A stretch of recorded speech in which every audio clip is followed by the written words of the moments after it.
I got so much motherfucking design on right now. Break it down, bring it back, make it clap. I got 3 old thoughts, new block, where that thing. Bitches on my line, and you know they come straight. Hold up, what it not, 45, scope it cash like whoa. How you fucking with these hoes up?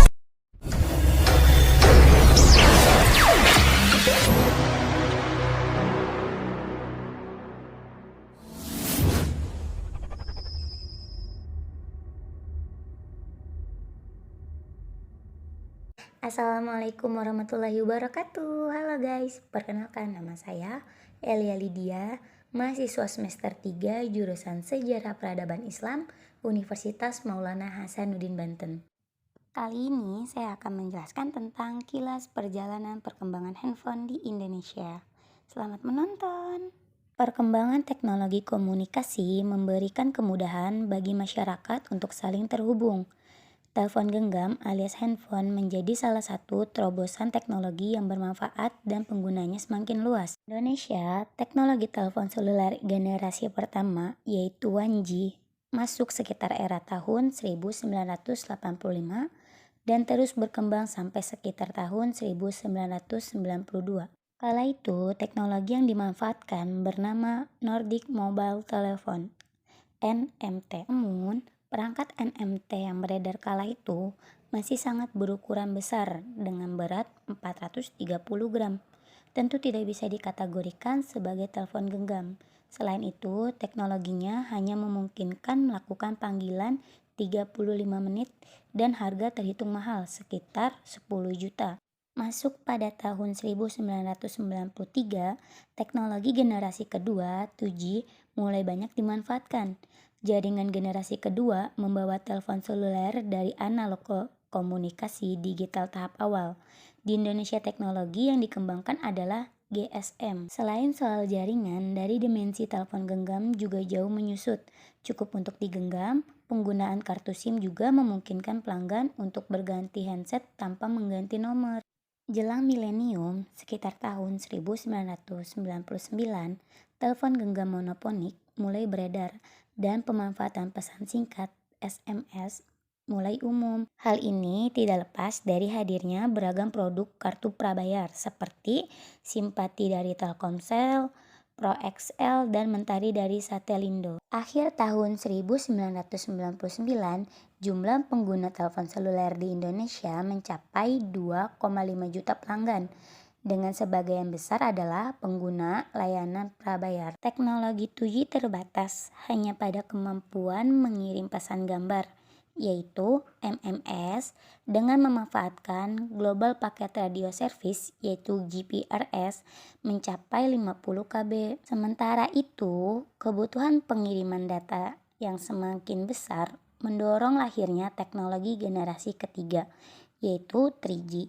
Pada era 2000-an awal dan akhirnya layanan terkomersialisasi pada tahun 2006. Teknologi ponsel pintar atau smartphone seperti BlackBerry, iPhone, hingga Android juga mulai bermunculan dan sekaligus menghadirkan masa transisi ke telepon genggam dengan layar sentuh. Pada tahun 2014, jaringan seluler generasi keempat yaitu 4G dengan teknologi LTE hadir dan mulai beroperasi di Indonesia. Jaringan 4G semakin mendukung performa layanan mobile internet yang diperkenalkan saat di era 3G. Disinilah kemudian layanan game mobile populer termasuk HDTV, video conference, 3 dimensi TV, dan fitur lain yang bisa diakses di smartphone dengan internet super cepat. Teknologi jaringan seluler terbaru yaitu 5G mulai digaungkan di Indonesia mulai tahun 2021. Saat ini bisa dibilang masih dalam proses transisi dari 4G ke 5G, sehingga cakupannya masih terbatas. Teknologi ini akan memberi layanan pertukaran data yang lebih cepat, dengan kapasitas yang lebih besar dan latensi yang lebih rendah hingga jeda pengiriman data semakin minim. Halo. Lu ini apa? Gua HP. Serius? Masa sih? Iya. Lu bisa nelpon? Bisa. Nyimpen kontak? Bisa. WhatsApp? Hah? WhatsApp? Nggak ada. tapi gue ada SMS. SMS mah cuma buat penipu. Bisa ngegame. Bisa. Game favorit apa? Ular. Hah? Ya itu, ular. Snake. Oh, maksud lu ini? Iya, sejenisnya lah. Udah, itu aja? Iya. Bisa fit call? Enggak. Lu ini HP macam apa sih? Gimana bisa orang-orang senang sama lu? Pasti mereka bosan. Dan gimana orang kalau kangen pengen ketemu? Lu aja nggak bisa fit call. Di zaman gua, orang-orang kalau bosan mereka akan keluar. Dan kalau emang lagi kangen, mereka bisa teleponan. Emang nggak bisa lihat wajahnya sih. Tapi justru rasa kangen itu bikin sebuah pertemuan semakin berharga. HP di zaman gua itu untuk membuat yang jauh semakin dekat, bukan membuat yang dekat semakin jauh. Berikut ini saya akan menjelaskan manfaat handphone di era modern. Menjadi alat komunikasi. Handphone menjadi salah satu alat komunikasi yang sangat berguna bagi masyarakat. Adanya handphone membuat jarak yang jauh tidak menghambat jalannya suatu komunikasi antar masyarakat. Handphone banyak dimanfaatkan untuk menyampaikan pesan pada seseorang yang berada di tempat yang jauh sehingga lebih mudah. Yang kedua, mencari informasi. Di era modern ini, kita bisa mendapatkan informasi dalam berbagai bidang seperti pendidikan, politik, olahraga, dan masih banyak lagi yang mudah kita dapatkan. Nah, handphone ini berperan dalam memudahkan kita mencari informasi yang sesuai dengan keinginan. Handphone menjadi media utama kita dalam mengakses suatu informasi dengan cepat dan praktis. Yang ketiga, media hiburan.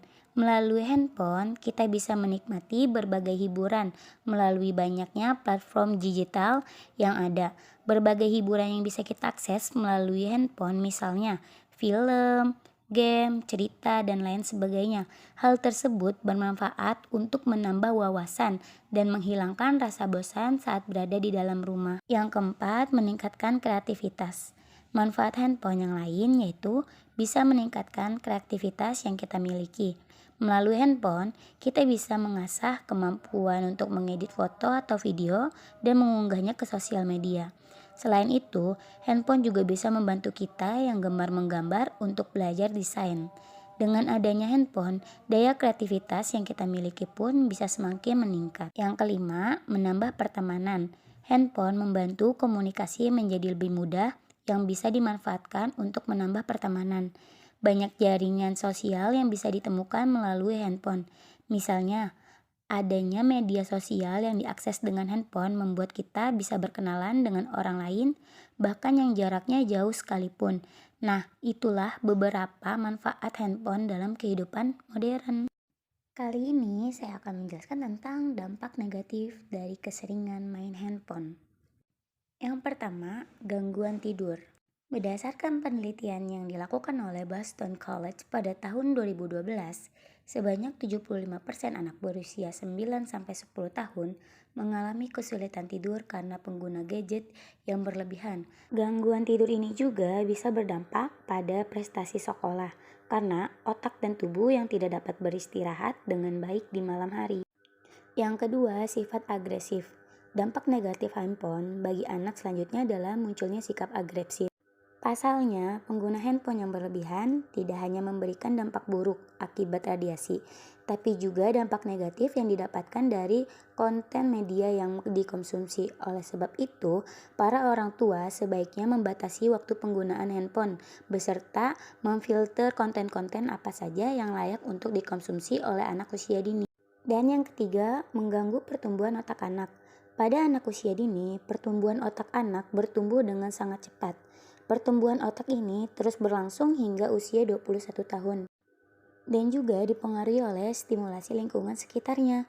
Jika pemakaian handphone pada sang anak terlalu berlebihan, hal ini dapat memberikan dampak buruk seperti keterlambatan kognitif, tantrum, serta menurunnya kemampuan anak untuk mandiri.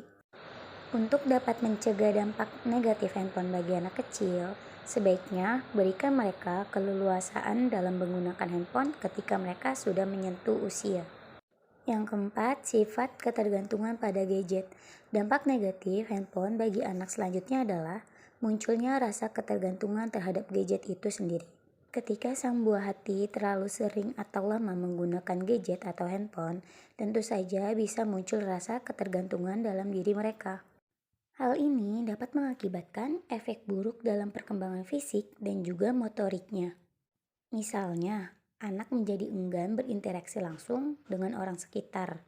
Gangguan motorik hingga kurangnya asupan makanan karena mereka terlalu terpaku pada layar handphone. Yang kelima, potensi gangguan mental pada anak. Penelitian di Bristol Universitas pada tahun 2010 mengungkap bahwa penggunaan gadget berlebihan pada anak yang perlu diwaspadai adalah meningkatnya resiko depresi, gangguan kecemasan, kurangnya perhatian, psikosis, dan perilaku yang bermasalah lainnya. Dampak negatif bagi anak ini bisa disebabkan karena interaksi anak dengan sekitar atau bahkan interaksi media sosial yang buruk, seperti tindakan bullying. Untuk mencegah terjadinya dampak negatif handphone bagi anak, diperlukan peran orang tua di dalamnya. Jangan ragu untuk membatasi pengguna gadget seperti handphone dan tablet. Misalnya, memberikan batasan penggunaan gadget maksimal 2 jam setiap hari, atau berikan kebebasan menggunakan gadget hanya pada hari libur. Selain itu, jangan lupa untuk selalu mengawasi apa saja yang dilakukan anak dengan gadget tersebut untuk memfilter konten apa saja yang dikonsumsi. Berikut ini saya akan menjelaskan bagaimana tips menjadi pengguna smartphone yang baik. Yang pertama, gunakan aplikasi yang menunjang aktivitasmu. Dalam layanan Play Store pada smartphone, terdapat banyak sekali aplikasi yang menarik yang ditawarkan, mulai dari aplikasi sosial media, fotografi, hingga aplikasi yang menunjang performa smartphone. Dari banyaknya aplikasi yang ditawarkan, kita harus pandai memilih mana saja yang sebenarnya kita butuhkan. Ini bertujuan untuk memaksimalkan pemanfaatan dari smartphone tersebut. Yang kedua, hapus aplikasi yang tidak terlalu penting. Banyaknya aplikasi yang menarik yang ditawarkan terkadang membuat pengguna smartphone asal mengunduh aplikasi. Padahal, terlalu banyak aplikasi dapat mengakibatkan performa smartphone menjadi lelet. Jadi, hapuslah aplikasi yang tidak terlalu penting. Yang ketiga, gunakan ketika kamu membutuhkan. Banyak sekali orang-orang yang menggunakan smartphone-nya ketika berkendara. Ini sangat tidak aman bagi keselamatan pengguna pengendara di jalan. Selain itu, ketika berkumpul bersama kawan, ada saja yang masih terfokus pada smartphone-nya. Sebagai pengguna smartphone yang smart, seharusnya kamu tahu kapan harus menggunakan alat itu dan kapan harus meninggalkan sejenak untuk sesuatu yang lebih penting. Yang keempat, memanfaatkan pada waktu senggang. Ketika menunggu kereta datang dan kamu tidak membawa buku catatan apapun, kamu bisa memanfaatkan smartphone-mu untuk browsing informasi menarik lewat aplikasi brosur. Daripada hanya untuk update sesuatu yang tidak penting di media sosial, lebih baik digunakan smartphone-mu untuk mengupdate berita terbaru hingga wawasanmu bertambah. Yang kelima, gunakan untuk berbagi. Berbagi bisa sangat mudah ketika kamu notif terhadap hal-hal kecil di sekitar kamu. Ketika menemukan informasi menarik, kamu bisa membagikannya dengan kawan-kawanmu melalui aplikasi sosial media di smartphone-mu. Jadi, selain menjadi pengguna smartphone yang bijak, kamu juga bisa menjadi pengguna sosial media yang bijak. Keenam, tinggalkan smartphone-mu sebelum tidur. Salah satu sebab mengapa manusia sulit tidur adalah smartphone. Dengan adanya smartphone, manusia cenderung ingin selalu mengecek apa yang ada di sana. Padahal, waktu sebelum tidur itu seharusnya dimanfaatkan untuk tubuh dan pikiran rileks tanpa gangguan apapun. Selain itu, agar kualitas tidur tetap terjaga, terapkan mode silence pada smartphone-mu sebelum tidur sehingga tidak terganggu oleh suara notifikasi dari smartphone tersebut. Yang terakhir, yang ketujuh, ingatlah bahwa smartphone itu hanya alat. Kehadiran teknologi dalam kehidupan manusia sesungguhnya adalah untuk memudahkan aktivitas manusia, bukan malah mengubah pola hidup manusia menjadi kurang produktif dan hanya terfokus pada hal-hal yang kurang bermanfaat. Tidak jarang orang menggunakan smartphone-nya secara berlebihan dan seolah tidak mau terlepas darinya. Gunakanlah smartphone-mu sebagaimana fungsinya sebagai alat untuk memudahkan aktivitasmu.